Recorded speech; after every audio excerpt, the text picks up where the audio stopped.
Drive-By Truckers will be at the Florida Theater February 10th for Southern Rock Opera Revisited, and we have Mike Cooley here to tell us all about it. Welcome to the show. Hi, thanks a lot. Thanks for having me. Of course. So give us a little history of Drive-By Truckers and how y'all got started. The drive-by truckers, I guess, officially became a thing in around 1996. So we've been doing it quite a while. But Patterson, Hood, and myself have been playing together since the mid 1980s. It'll be 40 years uh, this year, this August. Yeah, but we came up with drive-by truckers there in the late 90s. Hit the road in 97, and it's a rock and roll band. There's nothing terribly unfamiliar about it.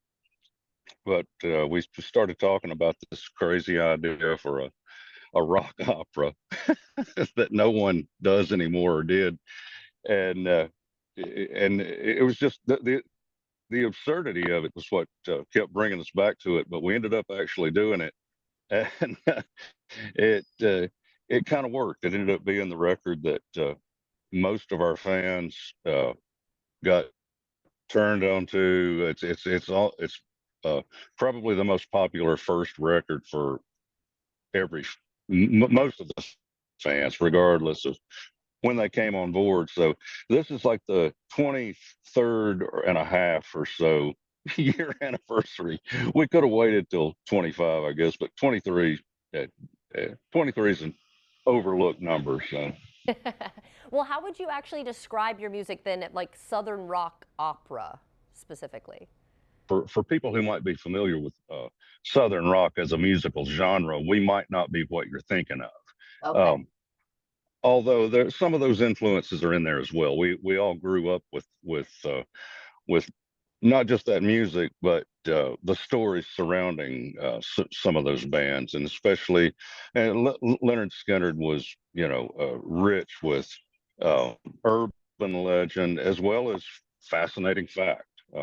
There was tragedy. There was, rags to riches. Everything Americans love was kind of. Yeah, because I was like, all right, Southern Rock Opera, is that like a mix between like Leonard Skinner, like you said, and like Queen? I was like, how do we describe that? Like that sounds really interesting, but I get you. It's more of like the album itself. Yeah, a little. We were. Yeah, we had the idea of loosely basing a fictional band on Leonard Skinner's story. And I think it was going to be a movie at some point. None of us had any idea how to make a movie, and definitely didn't have the money for that. But recording had become a little cheaper with digital technology, so we could make a record, and we went that route. Worked out pretty good for us. I'd say so. So what can we expect from this tour? What we're doing, I wouldn't say we're doing the record in its entirety, song for song. We're following it as an outline. We're bringing in some more recent songs uh, to flesh it out a little more.